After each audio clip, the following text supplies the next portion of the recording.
Amateurs d'action, d'imaginaire et d'effets spéciaux, bonjour, installez-vous, aujourd'hui je vais vous présenter Sucker Punch.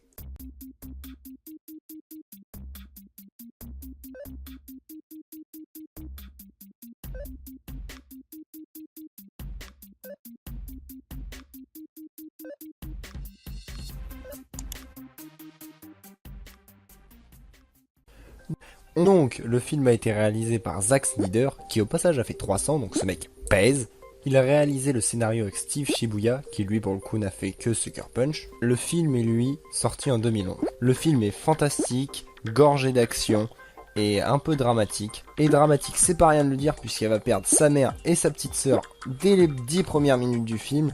On peut dire qu'elle a vraiment une vie de merde. Le film est quant à lui interdit aux moins de 13 ans et dure 110 minutes. 127 minutes avant cut. En plus de Zack Snyder, il y a aussi une bonne panoplie d'acteurs, puisqu'il y a Emily Browning qui a joué dans Les désastreuses aventures des orphelins Baudelaire, le film, pas la série, non. Jenna Malone qui a joué dans Hunger Games, Vanessa Hudgens qui a joué dans High School Musical et qui est chanteuse, et qui au passage m'aura fait rire pendant le montage puisque j'ai un accent de merde. Il y a aussi Jamie Chung qui a prêté sa voix dans Dragon Ball Evolution et Abby Cornish qui a joué dans Limitless. Donc il y a vraiment une bonne panoplie d'acteurs pour ce film, ça promettait dès le départ. Pour ce qui en est de l'histoire, Emily Browning sera mise devant les projecteurs puisqu'elle sera l'actrice principale de ce film. Elle jouera Baby Doll, une petite fille internée contre son gré par son beau-père après la mort de sa mère et que son père ait tué sa petite sœur. Donc comme je disais, elle a vraiment une vie de merde, imaginez. Vous venez de perdre votre mère et d'un coup votre père tue votre petite sœur et vous êtes interné en asile.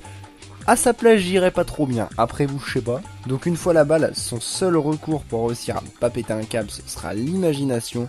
Elle va se perdre dans l'imagination pendant qu'elle danse. Elle va s'imaginer que l'endroit est un grand cabaret pour putes. Et c'est dans la danse qu'elle va réussir à se libérer, puisqu'elle va s'imaginer des histoires extraordinaires, remplies d'action. Elle va voyager à travers le monde juste par ces histoires. Et c'est dans son imagination qu'elle va réussir à trouver un homme qui va l'aider à s'évader, qui va la mener à travers une quête pendant tout le film. Ce personnage sera nommé le High Roller, et c'est lorsqu'elle sera là-bas qu'elle fera la connaissance de 4 personnages, nommés respectivement Sweet Pea, Rocket, Blondie et Amber, qui la suivront dans sa quête et qui suivront eux-mêmes le High Roller. Donc tout ça dans ma tête au début ça faisait un peu secte. Gloire au grand High Roller, le libérateur. Mais bon, c'est le film, on n'y peut rien. Donc à travers ce High Roller, il leur dit d'aller chercher 4 objets essentiels, et c'est en dansant qu'ils vont réussir à attraper les objets, mais après, est-ce qu'ils réussiront jusqu'au bout? Ça, c'est à vous d'aller le voir. Le film est lui entre la réalité et la fantasy, puisqu'il va alterner très bien d'ailleurs, je trouve, entre l'imaginaire de Baby Doll et la réalité. Et tout ça, encore une fois, à travers la danse.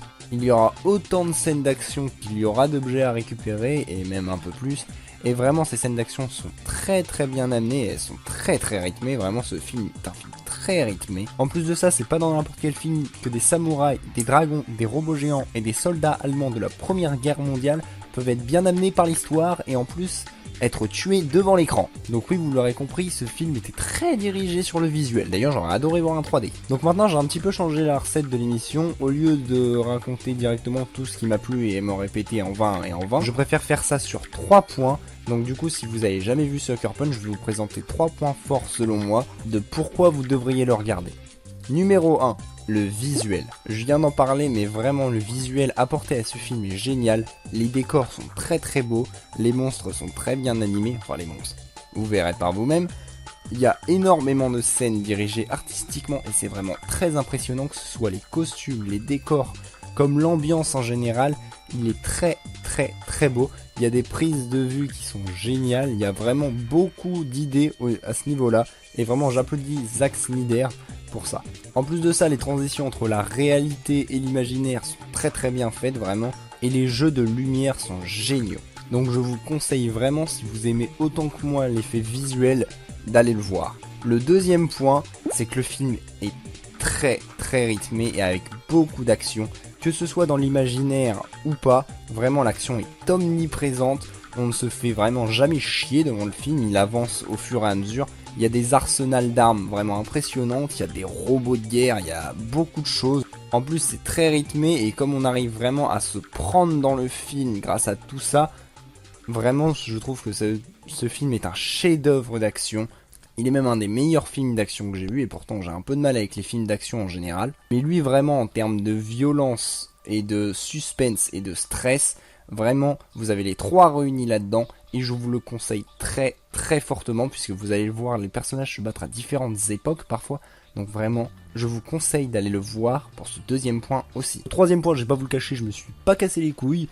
Le troisième point, c'est qu'il est très original. Parce que réussir à mélanger le style dramatique, triste et l'action effrénée, vraiment j'ai trouvé ça très très bien rendu. Il y a énormément de choses différentes dans ce style, puisqu'un coup on sera vraiment pris par le dégoût, pris par la tristesse, un autre on sera vraiment fou de joie de voir réussir, des fois on les verra échouer, des fois on leur verra faire plein de choses, nos humeurs vont changer pendant tout le film. J'ai trouvé ça aussi très original d'avoir réussi à intégrer la réalité et l'imaginaire, réussir à reproduire un imaginaire devant l'écran. Je trouve ça vraiment très compliqué. Rien que la réalité qu'elle va réussir à transformer en imaginaire, et ça pendant tout le film, on va toujours alterner entre les deux, et ça j'ai vraiment trouvé ça très original, puisque je n'ai jamais vu jusqu'ici un film faire ça.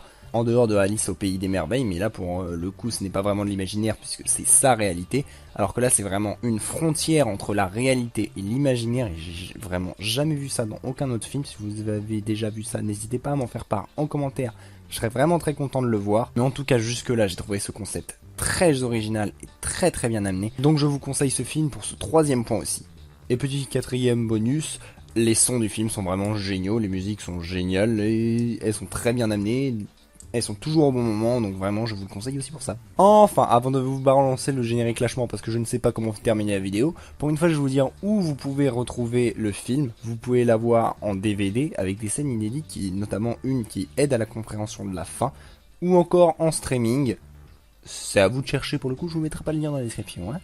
Bande de rhododendrons. Enfin, j'espère que la vidéo vous aura plu. Si c'est le cas, n'hésitez pas à liker, partager, commenter, tout le tralala habituel. Et sur ce, je vais vous laisser sur le générique de fin, enfin le trailer de fin. Donc j'espère que la vidéo vous aura plu. Salut! J'ai perdu tous ceux que j'aimais. Puis ils m'ont enfermé. Sans moyen d'échapper à la douleur.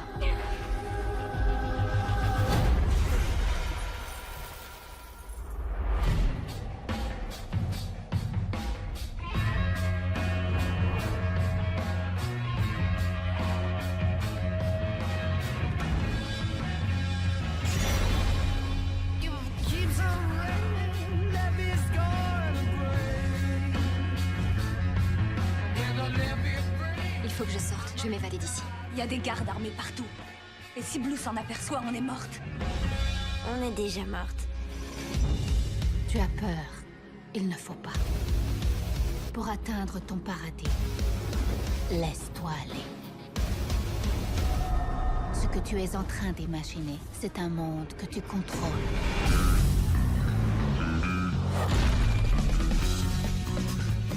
Que cherches-tu? Un moyen de sortir. Je vais t'aider à te libérer. Il te faudra trouver 5 choses. La première est une carte.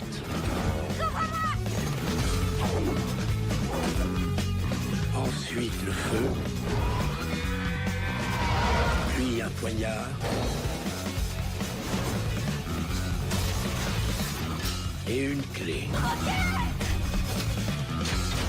La 5e chose est un mystère. Commence ton voyage. Il te libérera.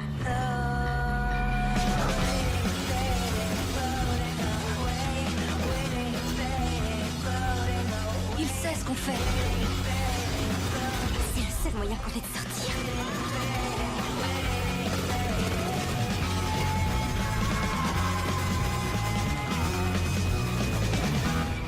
Qui ne défend rien cède à n'importe quoi.